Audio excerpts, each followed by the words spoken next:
Okay,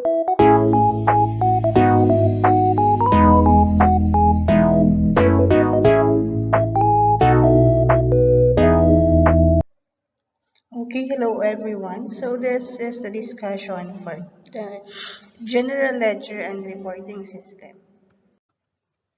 In the Accounting Information System parlance, there are four major steps in the GL and reporting system process. So first, we have the updating of General Ledger. So ito yung ginagawa kapag nag-input ka ng data sa accounting information system, automatic na siyang napopost sa ledger ng bawat account.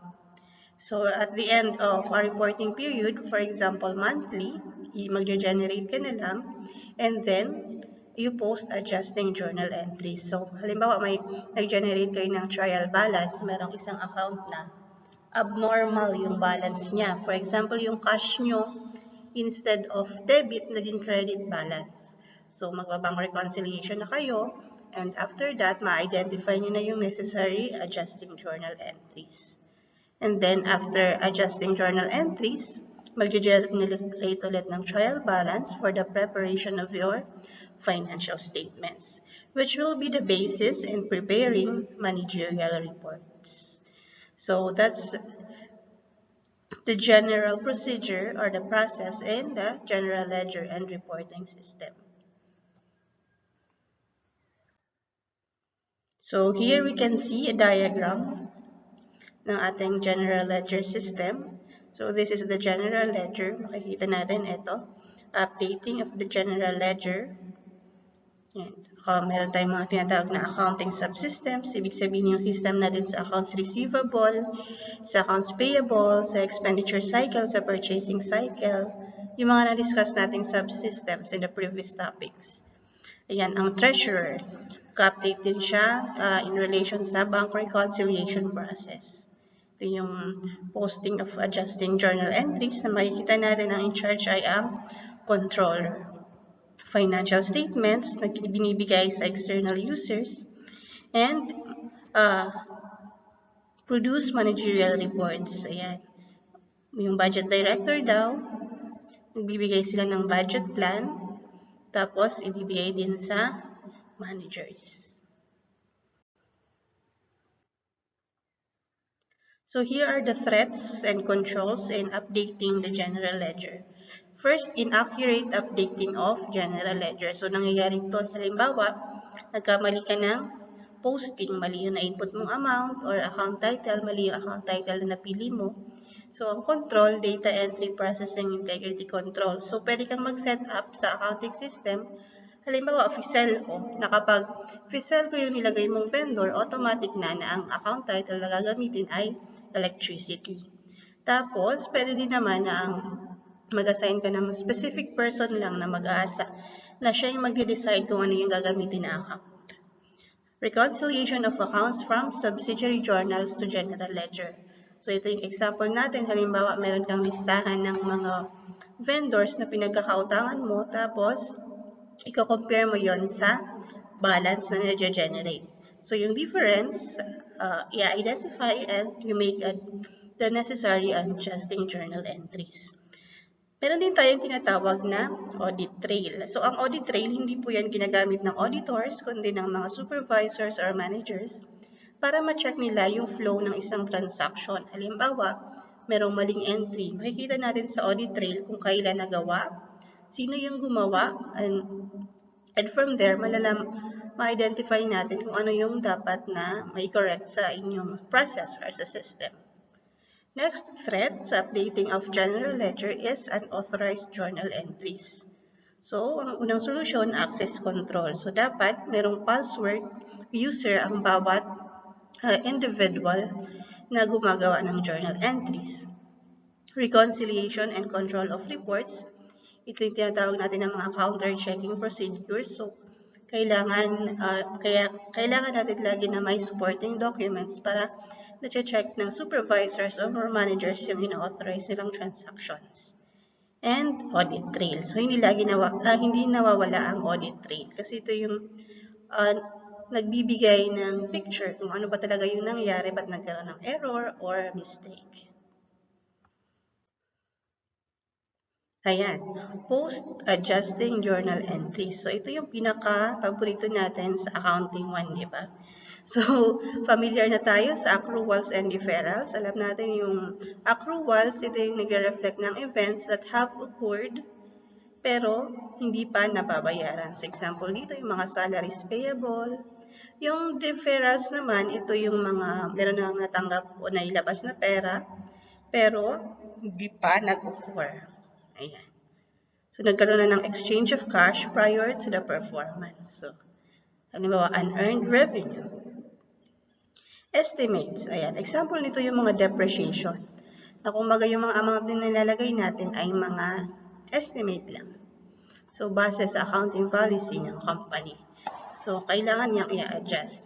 Kasi di ba sa normal transaction, ayan, bumili tayo sa vendor, automatic papasok na yan sa system natin, paggawa natin ng mga voucher. Pero itong mga depreciation, mano-mano siyang ginagawa every end of the accounting period para magagawa ka ng separate journal entry talaga for depreciation. Pero meron ding mga accounting system na minsanan ka na lang maglalagay ng information sa iyong lapsing tapos automatic na magra-run ka na lang para sa journal entry for depreciation. Next naman is revaluation. So, from the word revalue. So, halimbawa, nagkaroon ng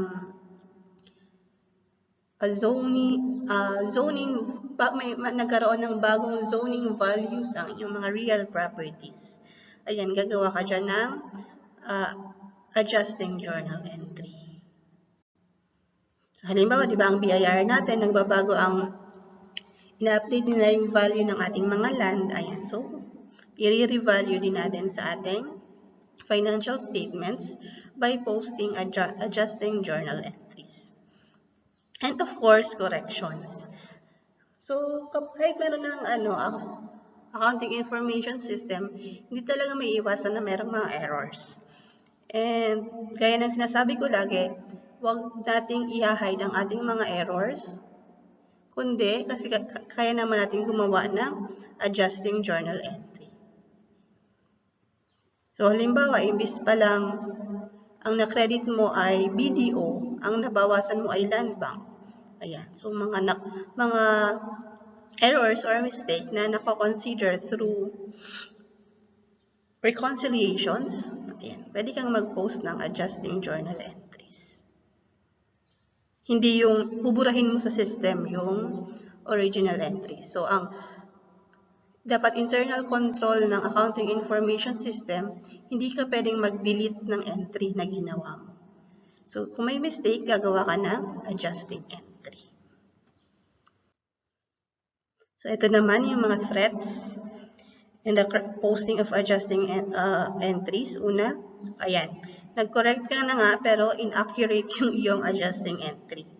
So, same pa din, data entry processing integrity controls, spreadsheet error protection control. So, halimbawa, mali yung na-type mong, imbes figure, ang na-type mo ay words. Ayan, so magpa-prompt yung system na mali yung input mo.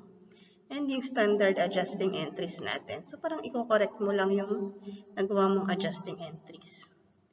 And unauthorized adjusting entries. So, di ba parang similar lang dun sa posting sa general ledger ang threats. Kaya similar lang din naman yung kanilang controls.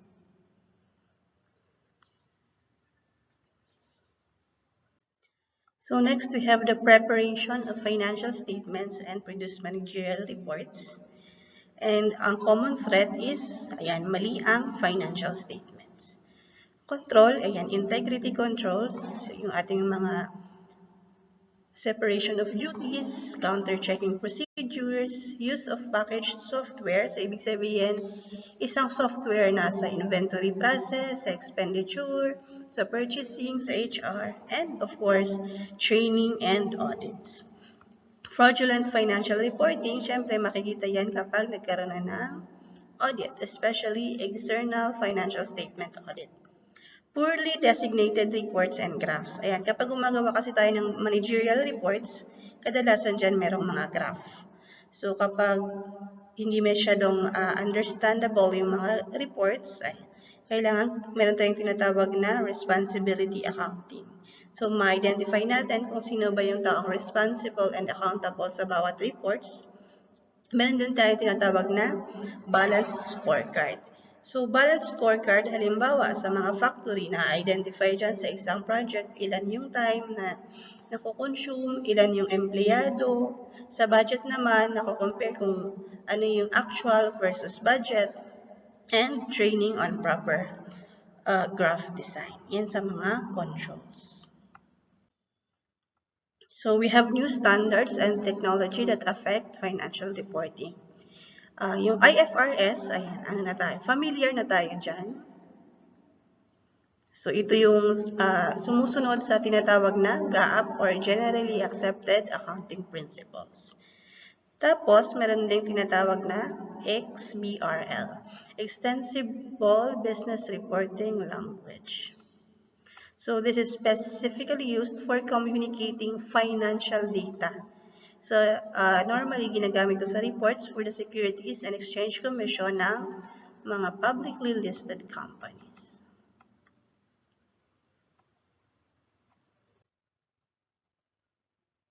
So, yung important aspect sa ating general ledger and reporting system, yung mga ways to evaluate performance. Ito yung nabanggit natin kanina, yung responsibility accounting.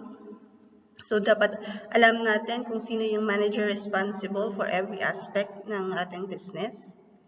Flexible budget. So, parang yung budget natin is na-adjust depende sa mga pangyayari sa environment, lalo na ngayon na yung inflation, yung mga prices pabago-bago. So, pwede tayong gumawa ng budget formula na depende sa level of activities. Example, yung parang yung variable expenses na tinatawag natin, depende kung gaano kadami ang pinuproduce na products, tapos i-adjust yung budget for that. Next, we have balanced scorecard. So, ito is a measure of financial and non-financial performance. Example ko nga kanina, yung mga time na nako-consume sa isang project and yung mga budgets, kasama yan sa balanced scorecard.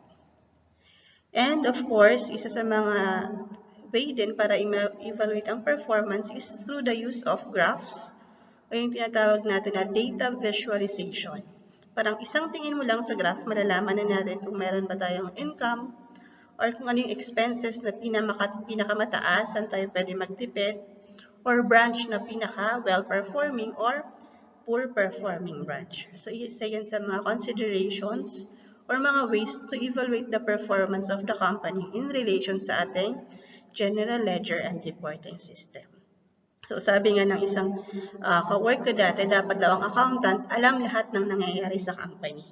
Kasi although we are dealing with the financial aspects of the company, malaki din yung epekto ng non-financial performance sa ating ginagawang reports. So, if you have any question, just comment it down under the file sa ating Google Classroom.